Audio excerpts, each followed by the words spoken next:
All right, you guys ready? Tell me about the three memory systems. What's our sort of window to the world?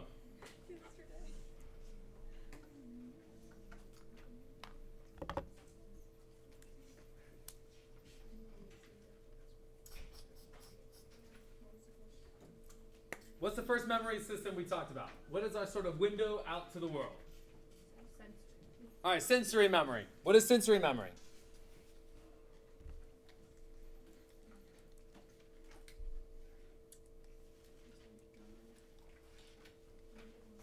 Did you have a good weekend? Yeah. What is sensory memory? Enters through the nervous system. What's that? It enters through the nervous system. Okay, through our senses. Things like what? What? Sight? Smell? Sounds? All right. How long does this memory system last? All right, seconds. We can say we have a memory for it as long as there's some like normal activity with it, right? Okay. What's the next one? What's the next memory system that we talked about? Iconic memory. Okay, we can talk about iconic memory. What is iconic memory? It's part of the sensory memory system. What's that? Visual, yes. How long does it last? Fraction of a second. Not long. What's the other one we talked about? Short-term memory. Okay. How do we move something from our sensory memory into our short-term memory?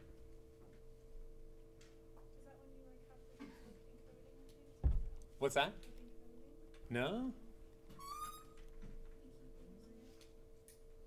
How do we move it from, you're right, that's how we maintain it in our short-term memory. But how do we move something from our sensory memory into our short-term memory? Yeah? Okay, selective attention, right? Good. So we are sort of receiving all of this sensory information. How is it that we choose this one thing to move into our short-term memory? We pay close attention to it, right? So that's selective attention to that one thing. How long is our short-term memory good for? 15 to 30 seconds, unless we do what? Unless we do what? Oh, hold on. All right, good. We keep it running, right? So short-term memory a lot of times is our sort of narrative, our dialogue, the conversation we're having within our head, right? We keep it going. That maintenance rehearsal, we're saying something over and over and over to keep it into our short-term memory. Short-term memory is really impacted by interference. If somebody talks to us, it impacts us, right? Okay. And then the last one we were talking about. What's the last memory system we were talking about? Long-term memory. How do we move something from our short-term memory into our long-term memory?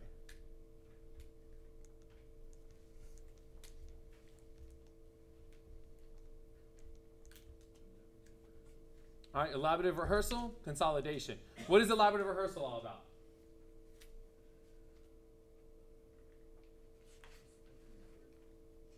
Okay? So, Miles mentioned rote memorization. What's the problem? It did get cold in here all of a sudden. So, what's the problem with rote memorization?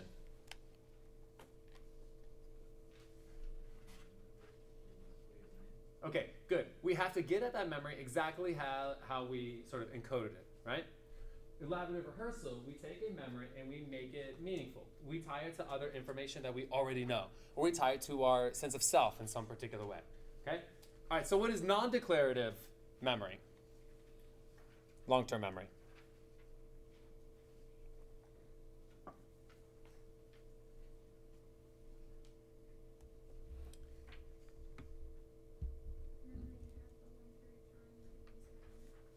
Okay. What's unique about non-declarative memories? Okay, conditioned responses. It's hard to sort of verbalize these memories. So how do we know that we have them?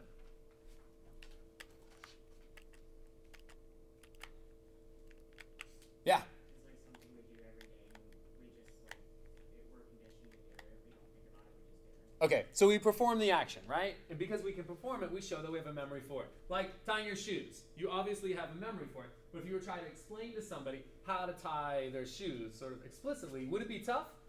Absolutely, right? So non-declarative memories are the things that we have developed, right? Skills that we have, procedures that we engage in, the habits that we've developed, the conditional responses that we have, right? Declarative explicit memory is a type of memory for like things that are conscious and known. It's what Jeopardy or Who Wants to Be a Millionaire, one of these game show type things, right? Those are the things that we know. We can bring this information forth. So facts, these sorts of things. Where did we leave off? We were talking about retrieval cues, right? You have a question? Who said they had a question? Did somebody say they had a question? Okay. We start talking about retrieval cues, right? Any sort of stimulus that helps us remember something is what we're talking about with retrieval cues. We started talking about encoding specificity. What is the impact of the environment on memories? What role can the environment play on memories? Huh? Okay, we'll remember information better when we are asked to recall it in that particular environment, right? So we use the example of high school. We had a lot of classes in the same room and then maybe took a test or something outside of the classroom, and it felt really weird, right? Okay. Same idea with this word list. Remember, some people learned it underwater and were asked to recall it underwater.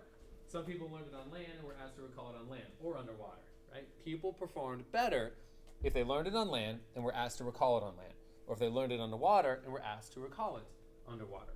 That environment, that same situation can impact us. So we talked a bit about state-dependent learning in the past. Memories that are formed during particular psychological or physiological states. When we're in these states, we are much more likely to recall those when we're in a similar state. So we talked about depression, right? Depression being so problematic for people. In a depressed state, we are likely to think about depressing things, other memories that we have encoded while in a depressed state. Or you're arguing with your significant other, right? And all of a sudden, all the other reasons you were mad at them 6 months ago come flooding back into your mind, right? Now you're yelling at them for all the things they did 6 months ago. What's going on is when you're back in that particular state, those other memories that you encoded in that particular state become sort of easy to retrieve, right? So now you're yelling at your partner for things they did 6 months ago, right? That's sort of state-dependent learning. The state we are in when we encode memories. We are more likely to recall those memories when we're back in that same sort of state. Is this bouncing to you? I almost can't look at it. Is it the door? Okay, all right. So when we talk about recall, we're talking about a specific type of memory retrieval where the information needs to be retrieved. It must be sort of pulled from memory with very few external cues. So we're asking you to sort of recall something, but not giving you a lot of context in which to recall this particular memory. So things like fill in the blank exams, maybe like a straight essay exam where you're just given like a statement to respond to, that sort of thing. There's very little sort of external cues provided for you to pull that information forth. Students have a tendency to like things like multiple choice questions, right? The correct answer is there. I'm just simply asking you to identify it. I think that the information you have, it's floating around, you have it. You just need to identify which one of these is the correct answer. The answer is there. I'm not asking you to recall it with very little external cues. Retrieval failure is where so this recall has failed, maybe at least temporarily, right? You can't remember something. That tip of the tongue phenomenon, right? I know this. I know this, right? And we have a really hard time thinking about it. So maybe you've seen somebody out and you can't place it, right? You know that person. And you maybe even know that you know that person's name, but you can't think about what it is, right? The tip of the tongue. It's right there. You know this person, but you can't think about how you know them. So how do you overcome this tip of the tongue phenomenon? You guys have experienced this, right? How do you overcome this? What? What'd you say? Did you say look them up on Facebook? I did this last night. How'd you know what to look up if you didn't know the person's name? I knew their first name, I didn't know their last name. All right. Okay. I'm sorry, Miles, what did you say? Stop and think? Yeah. Or even better, stop thinking about it. When you stop thinking about it, what happens? Hold up! Oh man, I just thought of that. He was in my general psych class, or she was in my general psych class, right? It's like when you don't think about it, there's some part that's still kind of processing that information, and it comes to you a little bit later, right? So that sort of recall failure, Very little cues. You know, but you can't really pull that information out. There's not a lot of contextual cues for you to get the right answer. That tip of the tongue phenomenon. You know it, but you just can't bring that information forward. So forget about it. Okay. The other thing that we see with recall is this serial position effect. We have this tendency when we've sort of received a lot of different information to better recall information that's at the beginning of the list and information that is at the end of the list. We kind of forget a little bit about what is in the middle here. So the serial position effect is a tendency of information that's presented at the beginning of some body of information to be remembered more accurately. We're more likely to remember that than information in the middle of the body. When we remember the stuff at the beginning of the list, there's the primacy effect, right? Our tendency to remember information at the beginning of some body of information better than the information that follows. So maybe you get a phone call, you go to the grocery store, you get a phone call, and you get a quick list on the phone of what it is you're supposed to get. You can't write anything down. Why is it that everything that's in the middle you sort of forgot? You're trying to remember from the beginning. So again, when you're trying to keep things in your short-term memory, you do what? You repeat it. Maintenance rehearsal. Keep it in there. And what are you repeating over and over? The beginning. Right? We're losing a little bit of what is in the middle. Okay, so primacy effect is a tendency to remember better what's at the beginning. The recency effect is our tendency to remember what is at the end of this body of information better than what is ahead of it. So what we're going to end up doing is like this sort of U-shaped issue here, right? When you come home from the grocery store and somebody says, what about all this other stuff I told you to get? What you were likely to forget was all this stuff directly in the middle. Okay, think about how our short-term memory works. The stuff presented first, we repeat over and over and over. We're working with it, right? So it is sticking. What about this stuff? What explains the recency effect? It was like the last thing you heard. It's the last thing I heard, right? So this stuff is repeated over and over and over. So we're performing really well. The stuff at the end, it's the last thing I heard, so it's still kind of bouncing around. You with me?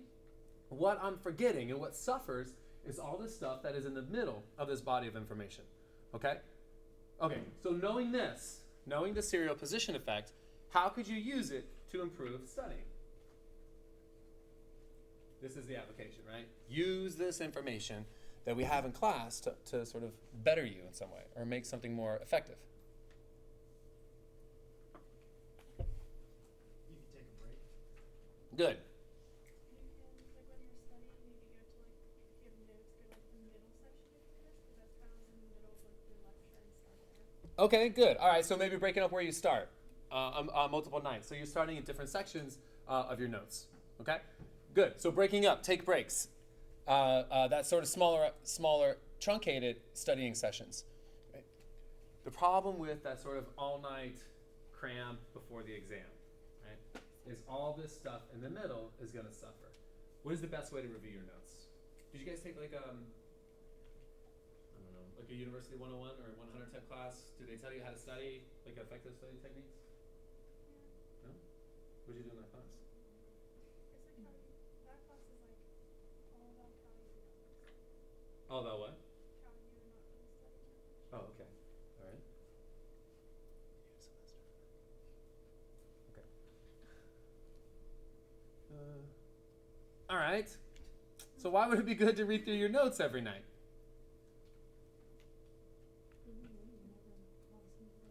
What? To review what you went over in class that day. Okay, good. To review what you went over in class that day, a pretty good, effective strategy is to review your notes often, right? And not to do this last-minute cram session the night before or the morning before a particular test, right? The more you expose yourself to it, the more comfortable you get, and you won't have to deal with this. I'm losing everything in the middle. Starting in different sections throughout, taking breaks, trying not to do this all in several-hour period of time, right? Those would be some like effective studying techniques that you could use to help sort of process a lot of the information that you're working with in your class. All right, good. So using this information to help you here. Recognition is our ability to match a piece of information or a stimulus to some stored information or fact that we have.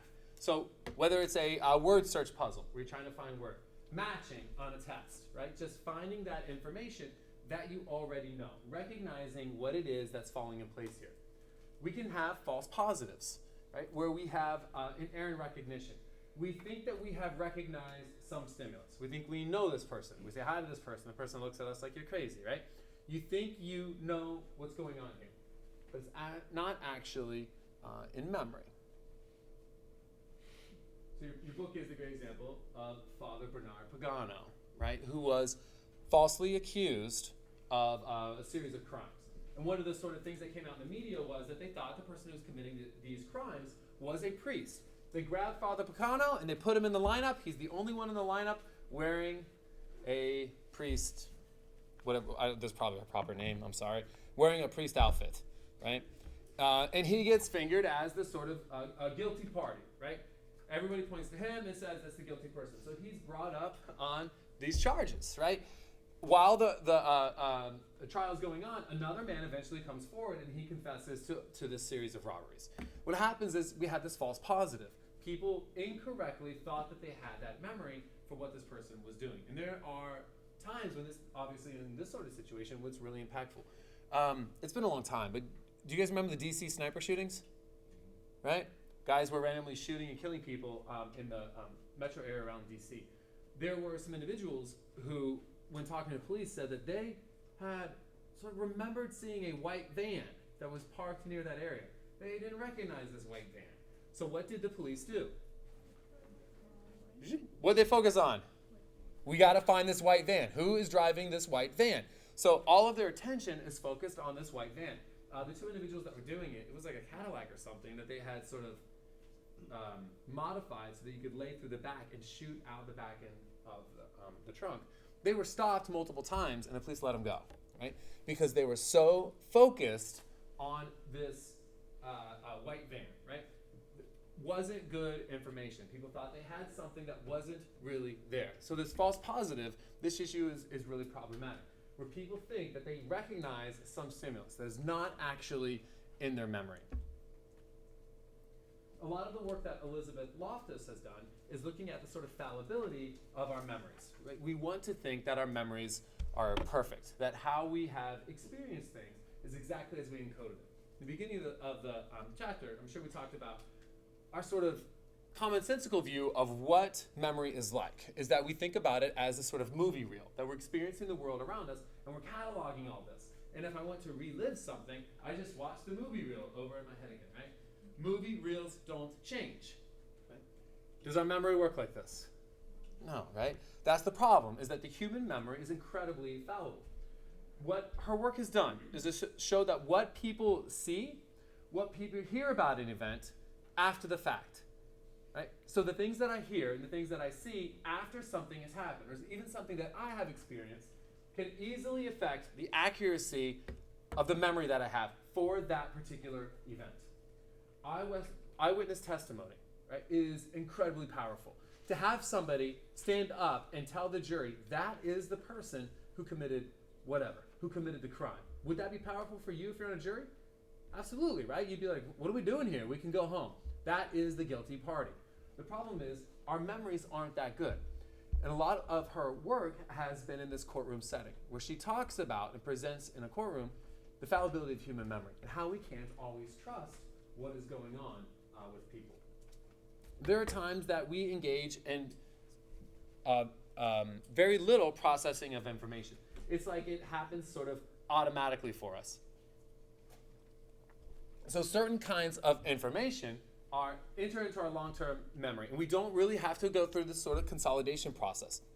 It's very easily encoded into our memory, right? We're not engaging in a lot of effortful processing.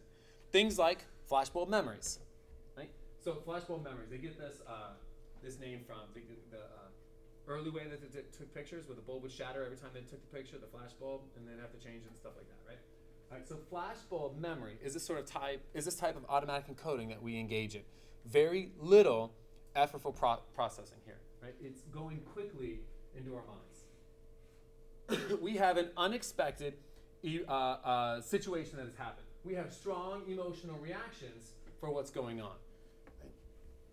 Like September the 11th, 2001. People have very strong connections with that memory. And for the previous generation, for a lot of people, it was the assassination of JFK. right? Like, where were you, right? Where were you when JFK was assassinated? The unexpected emotional nature that is associated with these events. People have to engage in very little processing in the encoding of that information. They just seem to have very strong memories for it. Where were you on September 11th, just out of curiosity? You were in preschool. Where were the rest of you? Kindergarten? Wow. I was in undergrad. I was in an animal learning class. And somebody came in and said that one of the Twin Towers had fallen. And like nobody, like it was like an 8 a.m. class or something, so nobody really understood what she said. And she just said one of the Twin Towers has been hit, and sat down. And it was like, the professor later apologized. He's like, I had no idea. Like, I would have canceled class. I didn't know. He didn't know, like, so when we left, and like the hallway was like crazy. People were running around and really upset, and we're like, what's going on? Okay. Right, so those sort of unexpected events that have very strong emotional associations with it.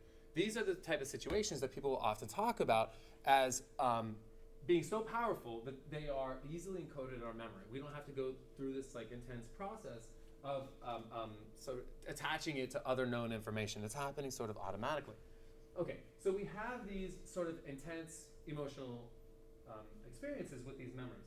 Part of what happens is emotional reactions a lot of times are going to stimulate the release of particular hormones. These hormones are known to enhance the formation of long-term memory. So this is probably why these things happen here, okay? But in follow-up surveys where they have followed people for multiple years, right, looking at where they were when JFK was assassinated, when they follow people 20 years later, what do you think happens to those memories? What? They change, right? What about people's confidence that this is the exact memory I've always had about this situation? Do they recognize that it's changed? No, they don't think it's changed, right? There's clear evidence following these people for 20 years. We see changes in how they recall this memory. But for them, they believe that this memory has never really changed. How our long-term memories are formed then, right? If you think about what we do with these long-term memories and how they can be impacted. A great quote to think about long-term memory is, remembering is more like making up a story than it is reading one printed in a book, right? Do the words on a book ever change? No. Your reading of that can change, actually, with the framework that you come to that text with. It doesn't change. Right? And our memories don't work like that.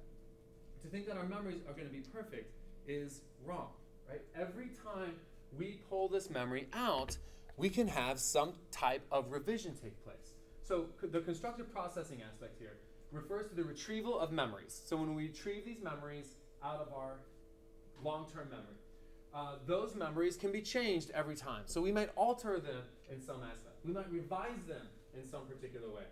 They can be influenced by new information. New information comes in and it impacts how we think about that information.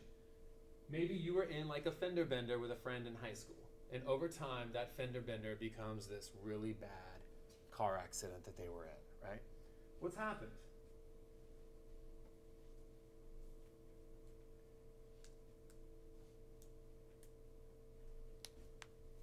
What have they done over time?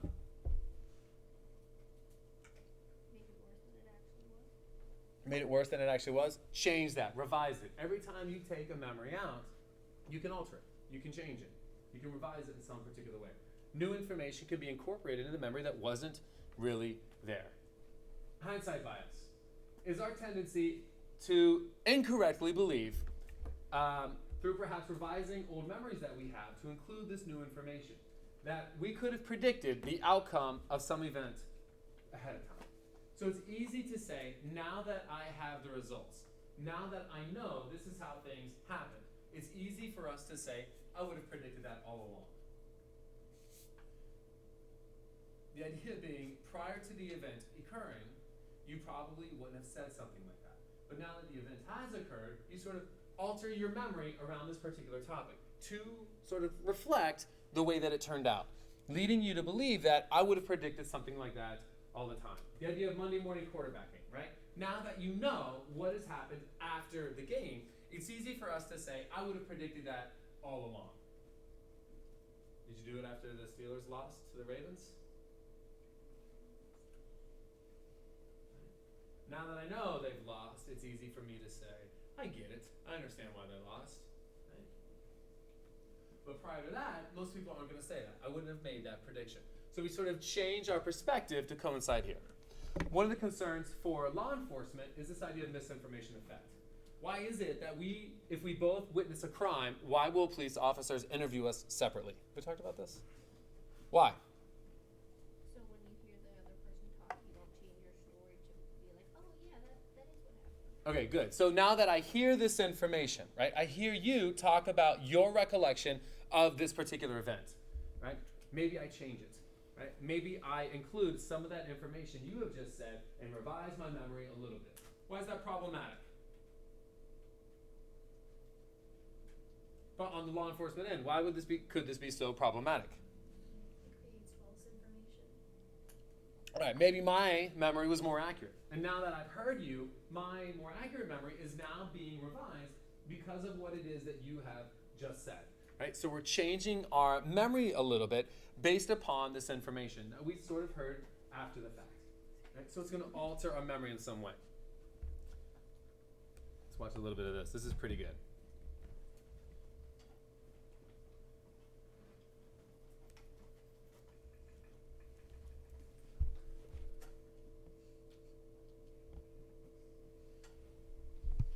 It's a Monday morning at Brooklyn Law School, and Professor Margaret Berger is deep into the minutiae of case law. It's gripping stuff.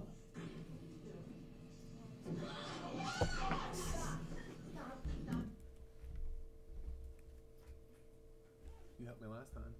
I'm clicking on this. Why can't I see it? I can see it. Why can't you see it? You're always right.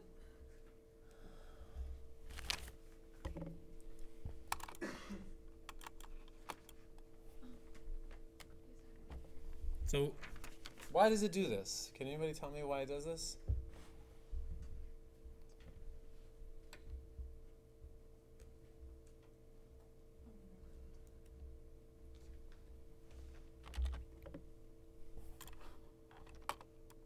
Hold on.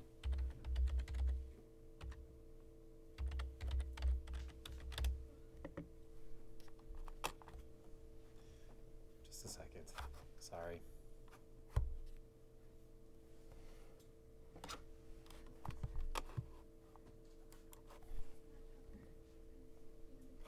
Is anybody in studying criminal law or anything? Like anybody want to be a police officer?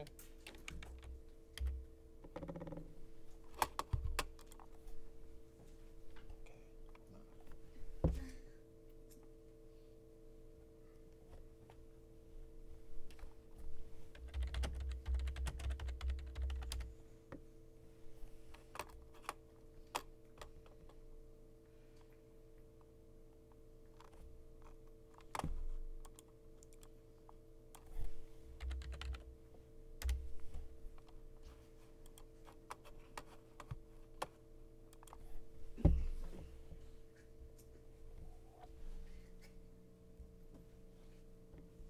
No. Okay, here we go. That didn't take long.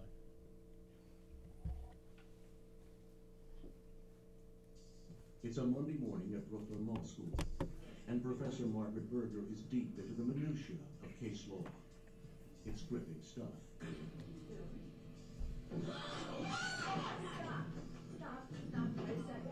The purse is gone in just 9 seconds, but a room full of law school students watch it happen, and they become eyewitnesses themselves. This is not a real crime. The whole thing is staged for the TV cameras. The purse snatcher, a TV employee. Once it's over, they're asked for a description of the intruder. I wonder if I could describe him. I don't remember a thing about him, other than maybe odd shape of nose. The class is warned not to share their thoughts about the intruder. Clearly, this incident, taped in 1995, is not a rigorous scientific experiment, but it does yield the kind of results that investigators run into all the time, as they look for that crucial eyewitness, the one whose testimony could provide the big break. Roy Malpass is a psychology and criminology professor at the University of Texas. He was a consultant for this demonstration. The day after the staged purse snatching, Professor Malpass interviews 29 of the student eyewitnesses to get their descriptions. 5'6" or 5'7". 5'7", 5'8". 5'9", 5'10", 5'11". 6 feet. 6'2". Descriptions of what the intruder is wearing are all over the map too. He has a ski jacket on with yellow trim on the pockets. He was wearing a ski jacket. It was white. Their shirt was a plaid pattern. I think it was a dark plaid pattern, like brownish. In fact, the purse snatcher had on a white t-shirt, a denim shirt, a blue ski jacket with black trim and jeans. The student eyewitnesses don't fare any better describing his face and hair. He has like a rounded face. He had a slim face. It wasn't entirely straight. It seemed like it had some kind of wave. He was straight, probably shoulder length, not shoulder length, short. I think he was slightly balding. He had a really weird looking nose. It looked like it was off, like it was maybe broken or something before. JP was the guy who ran after the intruder. There's an important reason he remembers something strange about the purse snatcher's nose. I don't remember a thing about it, other than maybe odd shape of nose. It is false information planted by Berger, and JP processes it as a fact. It shows just how malleable memory can be. Afterwards, JP doesn't even remember the professor's comment. I don't know, I've been tuning out professors since I was 12. So, is there anything odd about the perpetrator's nose at all? JP tries to identify the intruder from photos. I'd say that's him. Doesn't seem to have any problem with his nose. I'm more interested in him. Memory isn't always the most reliable way to identify a criminal suspect, even though the stakes couldn't be higher. Not only do people not do it well, but they don't understand why, and that contributes to it not being done well. So that police would use procedures that don't work very well, and they're completely unaware of the fact that the procedures aren't working well. Studies by psychologist Rod Lindsay and his colleague Gary Wells show that simple procedural changes in the lineup can have a profound effect on eyewitness accuracy. These days, police departments are much more likely to use photo lineups instead of physical lineups. But live or not, lineups are critical. About 20% of the time, witnesses are picking someone who the police simply put into the lineup to serve as a known innocent filler. So think about that. 20% of the time, they're picking somebody the police know is innocent, right? They just put him or her in there as a sort of filler. So how do you make sense of all this contradictory information, right? That's the sort of challenge that police officers are going to face when they're working with this in this particular area. So what did JP do in there?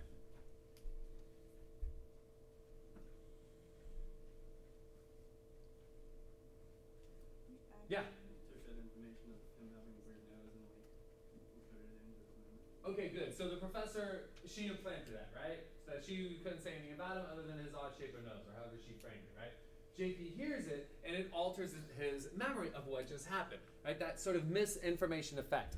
After something has occurred, he has heard something related to that incident and has changed his memory to incorporate that misinformation, right? So this is the issue here. This is why we don't want memories to sort of be impacted by what other people might recall.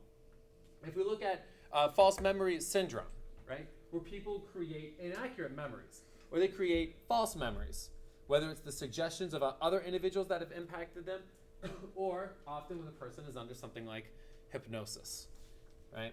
This concern that we are creating false memories in individuals, right? It can have serious consequences. And the big area where your book talks about this has to do with child sexual abuse, or child abuse in some particular manner, right? Yes, it is very concerning that this sort of thing happens, right? But through a lot of hypnosis and stuff, psychologists have questioned whether we might be implanting false memories in people of being, occurring some terrible event like this, and what the implications for that might be. A lot of people, like Elizabeth Loftus, who has worked with this false memory, you cannot create something for any kind of memory, right? You can't create a false memory for just anything.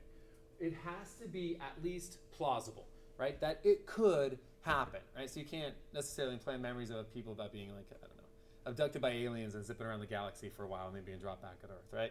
It has to at least be plausible. And the big thing that they've done in her research labs is they'll bring students in, participants in, and tell them that they have journals from their parents, which they'll do. And in those journals, parents will talk about the memories they have of them when they were little. In all these memories that they write in this journal, the parents will be asked to provide a false memory. And typically that memory is like being lost in a shopping mall. Right? Something that could easily happen to us as kids, right? So you as a participant, you're reading through all these memories that your parents have written down about you. And you get to this one about you being lost in the shopping mall. What happens to people when they're reading this?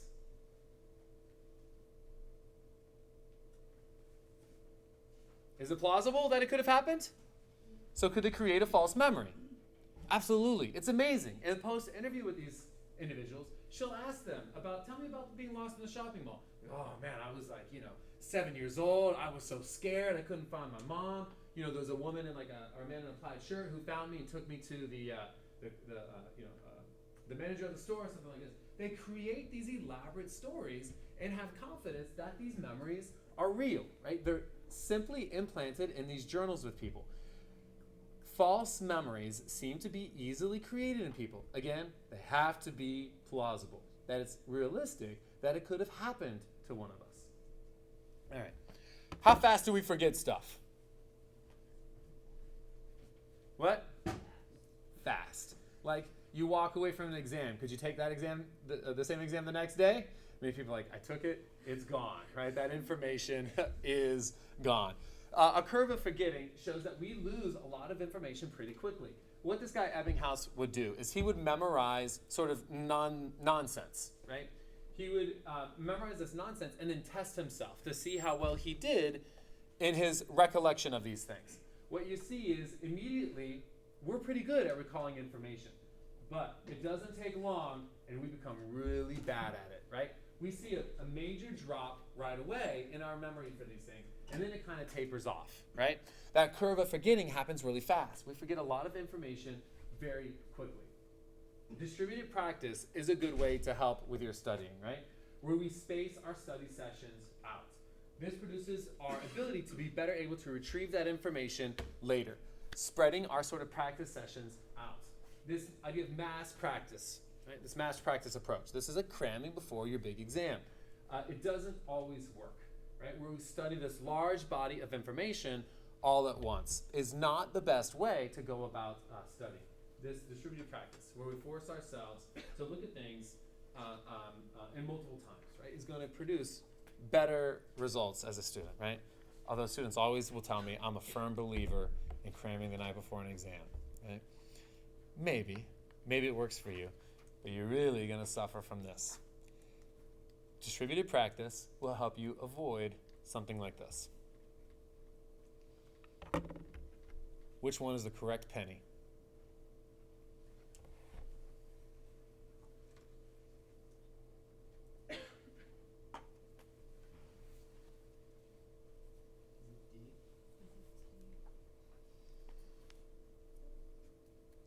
Is everybody on board with D?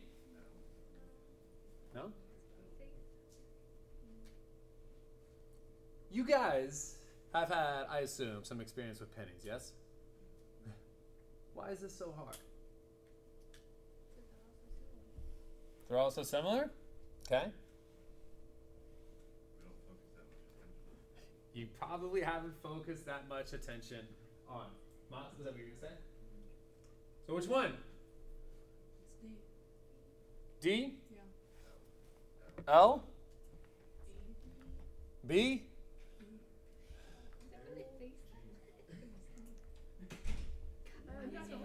It's A.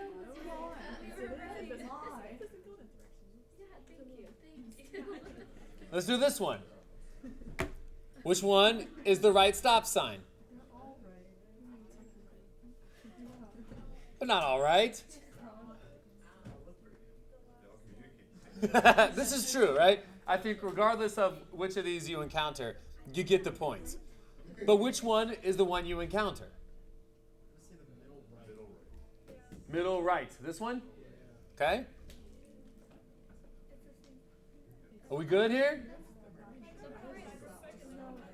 What's that? You see the back of the stop sign? It's that one. Good job. It's the middle right one, right? Okay, so why is it that we have so much experience with these things, yet we seem to have a problem recognizing these things? Miles.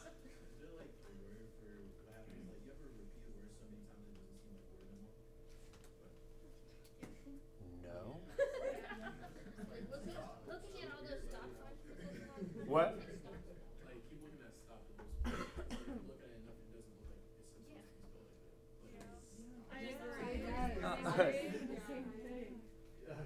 All right. I have done that where I write a word and I look at it and I'm like, is that right?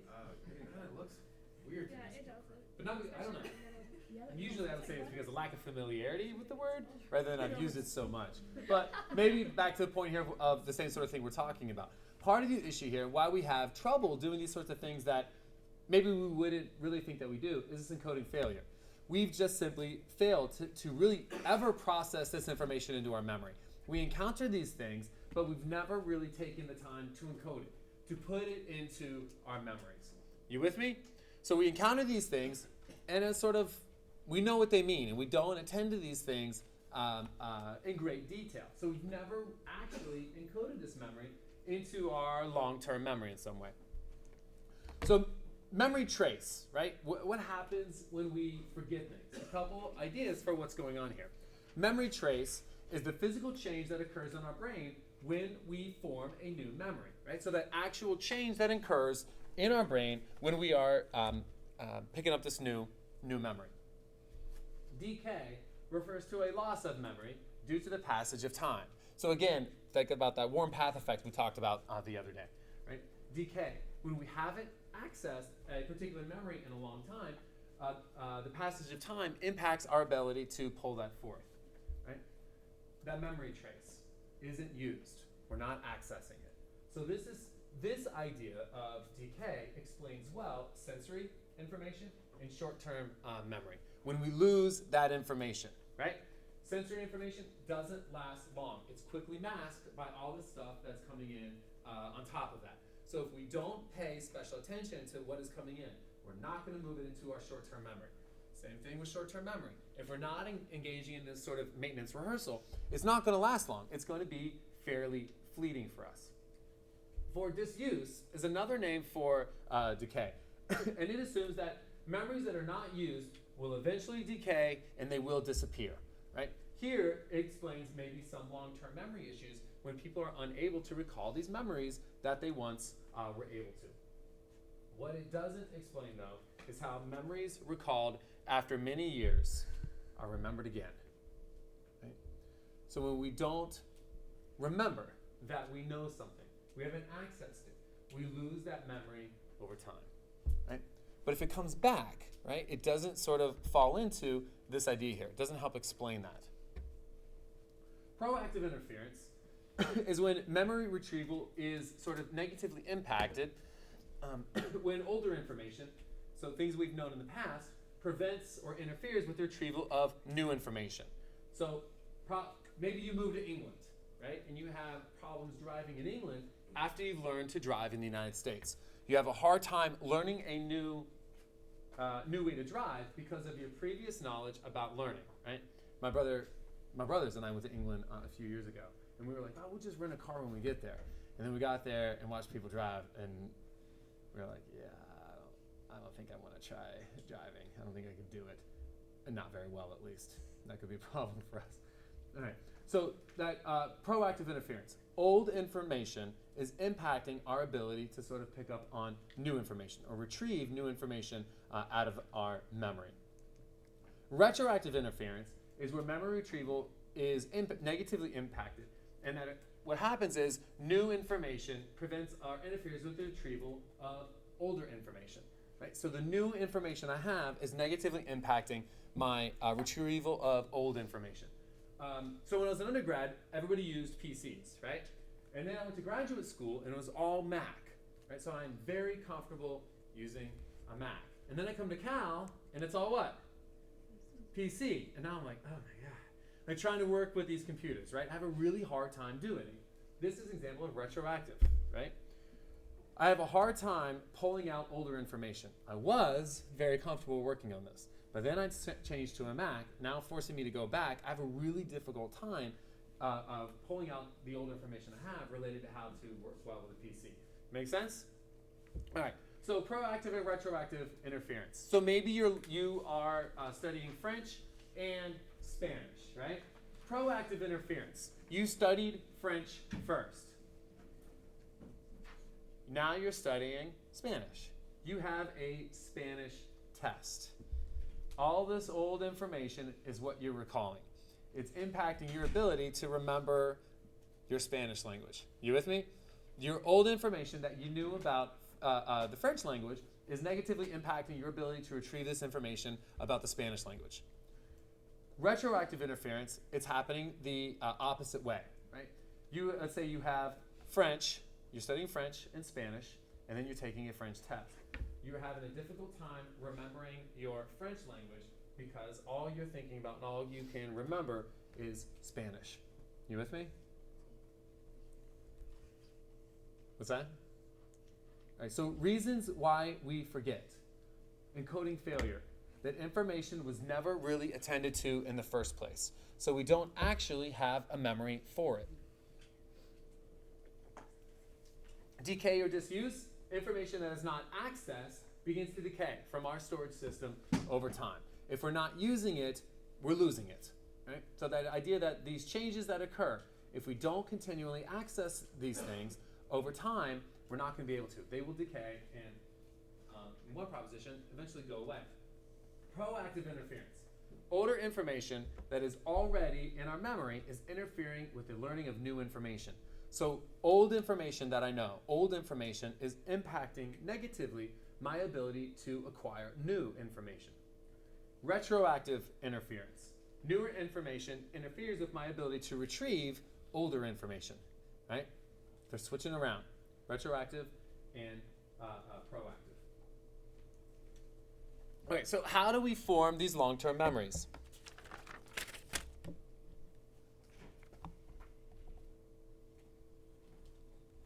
All right, so consolidation is the change that takes place in the structure and the function of neurons when we are forming a new memory. So we see a change in the number of receptor sites. Sensitivity of synapses begin to change as we form these new memories. Dendrites, proteins, they make these connections more sensitive. So consolidation, right, happens over time. That information becoming stored in some particular fashion. This is the issue when people get concussions. Concussions seem to impact the consolidation of information. So as we are changes are taking place, right? Structure and function of neurons are changing when we form these memories, this idea of consolidation. Part of the negative impacts that we see from concussions is that it impacts this consolidation. So somebody who has a concussion who can't remember things that happened that day that they got the concussion, or can't remember the things that happened 2 to 3 days before the concussion occurred, right? The consolidation was still in progress. So receiving that concussion disrupted this. Didn't allow their brain to form, literally didn't allow the brain to form these particular memories. Right? Questions on concussions? All right. The hippocampus. We've talked a bit about this. This is the area of the brain that seems to be very responsible for the formation of long-term memories. We talked about HM, right? Surgery procedure that was done destroyed his hippocampus, and he was never able to form another declarative long-term memory. Okay, negatively impacted in that particular way. Retrograde amnesia refers to the loss of memory from some point of injury or trauma backwards. So after we have had this traumatic experience, somebody who is experiencing retrograde amnesia isn't going to remember anything that happened prior to the accident. Okay, so I saw some of the previews for a new TV show. A girl, I haven't seen it, so I might have like the whole idea wrong. She's heavily tattooed. They show her like waking up or coming to in a city street, and she doesn't know who she is and all these things. Is this the storyline of it? Okay. Well, give it to me. What's happening in this situation? Is the whole story about her trying to figure out who she is? Yeah? Okay. So what she had is retrograde amnesia. She remembers nothing about her former life. Is that the deal? Okay, she's getting these flashbacks of who she is. All right. The Jason Bourne books or the movies. The Bourne Identity. You've seen this? Right? He wakes up and he doesn't know why he's able to do the things that he can do, right? Retrograde amnesia. From this injury backwards, he can't remember anything. Anterograde amnesia happens the opposite way. It's a loss of memory for the point of injury forward. So they can remember things back in time, but their ability to form new long-term memories is negatively impacted. They're not able to do stuff, right? Senile dementia, this is what is happening. Not unable to form long-term memories. Back to HM, right? This is what he showed. Because of the destruction that happened to his hippocampus, he was experiencing this. No long-term memories, at least for him, declarative long-term memories from this point forward, okay? So retrograde amnesia, everything that happened previously is negatively impacted. Anterograde amnesia, we have a traumatic event, and it's everything after the event that becomes problematic. Can't remember anything after this event has occurred. Yeah? For like HM, is that like, is it kind of like for 51st Dates where it's like a whole day, or is it like 10-second tome when you only remember it for like? So HM would carry around like the same newspaper or magazine all the time. We would just end up reading the same story over and over and over. No recollection. So does it like, when does it like reset type? Like you could be like brushing your teeth, you're not just gonna keep brushing your teeth all day, like because you're not gonna think you haven't done it. When does it like, when you go to sleep, or like how does, and you just forget when you did that? Like how does that work? Well, for him, it was all about no consolidation happening.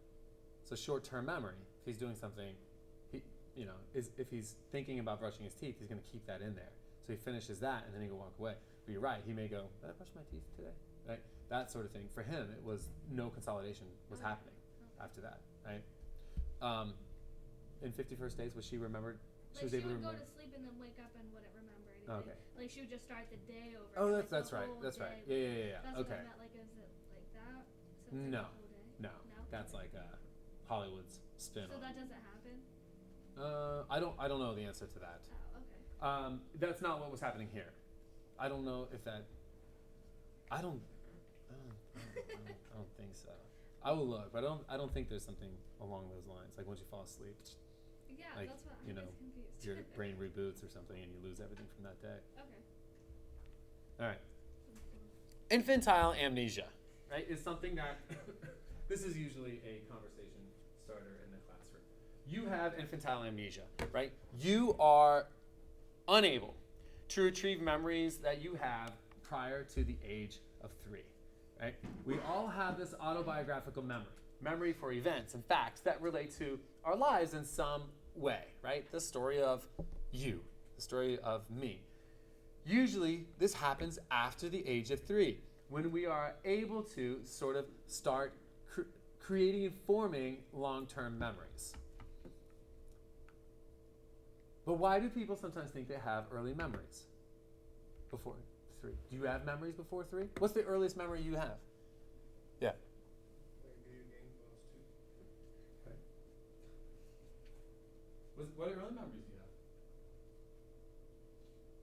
It's hard to remember what's a memory and what like your parents or your family members have told you, and then you start to think that like maybe I do remember this, but really you don't. You just remember your parents or someone telling you. Okay, very good. So a lot of times people have these memories from when they were young, and they think that they're memories I have. But usually it's stories that I've created, memories that I have formed because of what my parents have told me, or their pictures, right? My earliest memory, I had a very bad head injury when I was 10, so I don't really have a whole lot of memories before I was 10. But my earliest one has always been being on a beach where there was jellyfish all over, right? And yeah, my parents have that exact picture, so there's that, right? But those sorts of things allow us to create these memories, right? What's the earliest memory you have? What? Waking up on your third birthday? Oh, for you, it was perfect.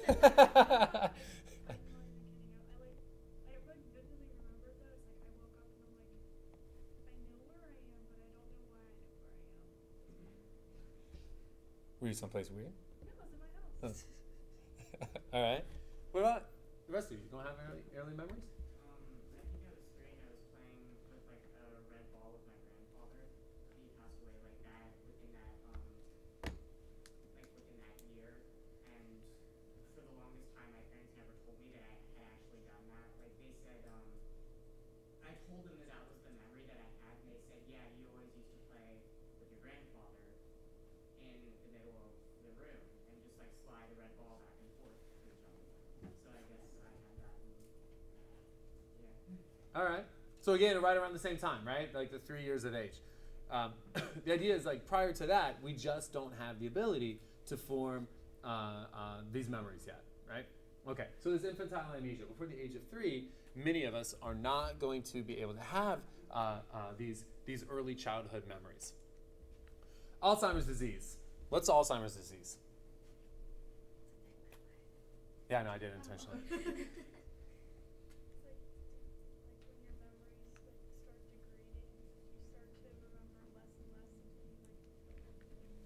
Okay. All right. So see, in many instances, some very significantly impaired cognitive systems, right? Memories become difficult. Anybody see the movie Still Alice? Did we see that? No.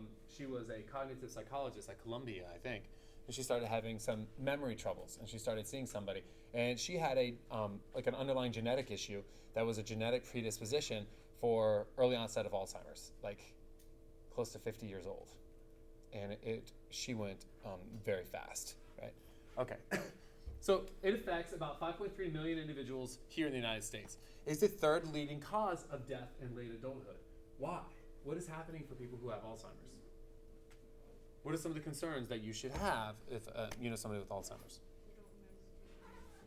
Okay, they don't remember taking medicine, so they may not take the medicine, or they may end up taking too much medicine because they don't remember that they took it. Okay? They don't remember leaving the stove on, right? So they go to make a meal, turn the stove on, and stop making the meal and forget that they've left the stove on, right?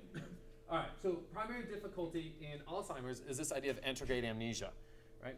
Retrograde amnesia can also occur as the disease begins to progress along.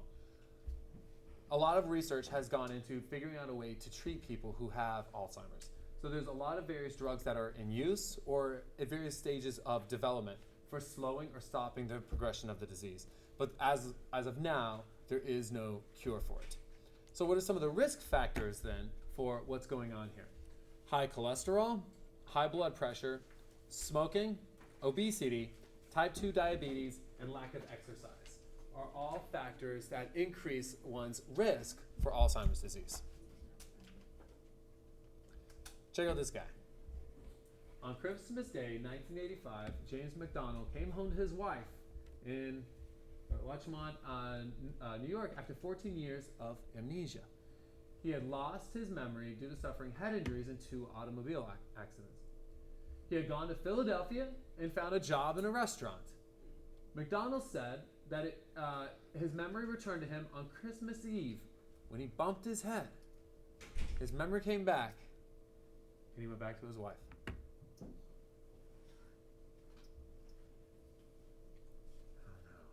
He doesn't look too happy. He had no choice. Well, I guess it's time to go home. He ran out of money. I better come up with a good excuse for where I've been the last 14 years. Okay, so looking at health and some of the things that we can do that impact our memory. Sleep is incredibly important in forming memories. Memories rehearsed during sleep, so the things that we're thinking about, as well as during waking time, are more likely to be consolidated.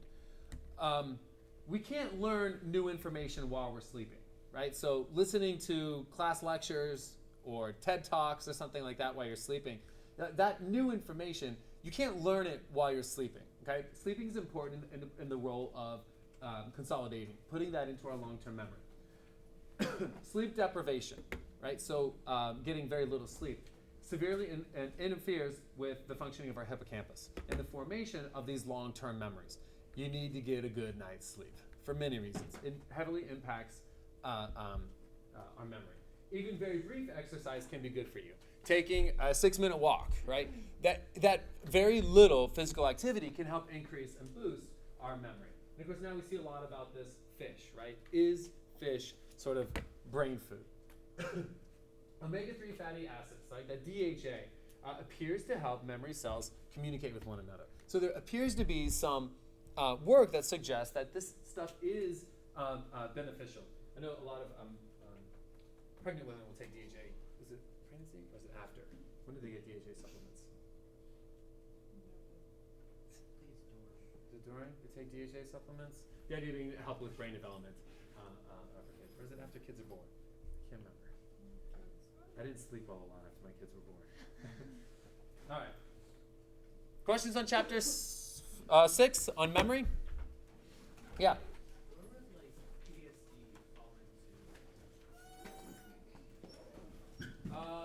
I don't know the PTSD work that well. I assume that what's happening is the same sort of thing that occurs with flashbulb memories. You're in an event that's associated with a great deal of emotion, and you quickly process that information. For many people, they're not going to think about it right away. There are things that sort of cue that to happen later, right? So encountering the smell of a rotting deer corpse, or something like that, sort of triggers these experiences that come back. Again, those are moments that are incredibly emotional for people.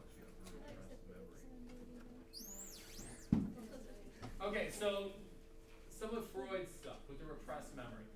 What Freud would say is that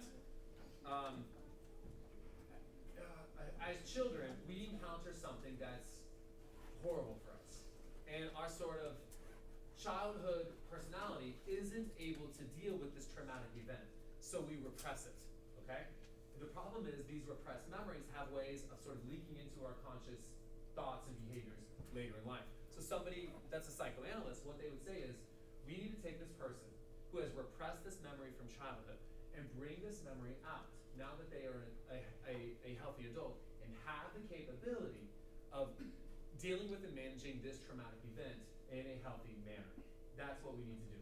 Get this person now as an adult to retrieve this memory, effectively deal with it as a way to change whatever the negative behavior is that we're seeing as a result of the sort of leaking of this repressed memory. Make sense? Any other questions? Chapter 6? No? All right, I'll see you Thursday. I was starting on chapter 7, and it will be the last chapter we cover before exam 2. Somebody gave me the sign-in sheet, right? Yeah. Did you? Yeah, I'm gonna go. Bye. What you got? Oh. Yeah, what you said. Did you hear what she said? Hi, I emailed you about missing class. Is it going to affect my grade? No. No? Well, how many have you missed? 2. You get 3. Okay, because I had a meeting I had to go to. I'm changing my major. Oh, you emailed me about that? Yeah, that's what I emailed you about. What I did- just yeah, didn't yeah. reply. So What's I wasn't that? sure if you got it. Yeah, I got it. I Okay. get a lot. Okay. What is your name? Deanna DeRose. That was here? Yeah. Okay. Thank you so You're welcome. much. Hey, discussion 2 is up. Sorry. I emailed discussion 2 is up for this class. Is the original post due tomorrow and then the comments due Friday? Is that That's how right. it Yeah. works? Yeah. Your original contribution by 11:59 p.m. tomorrow, and then your comment to another student by 11:59 on Friday. All right. Sure.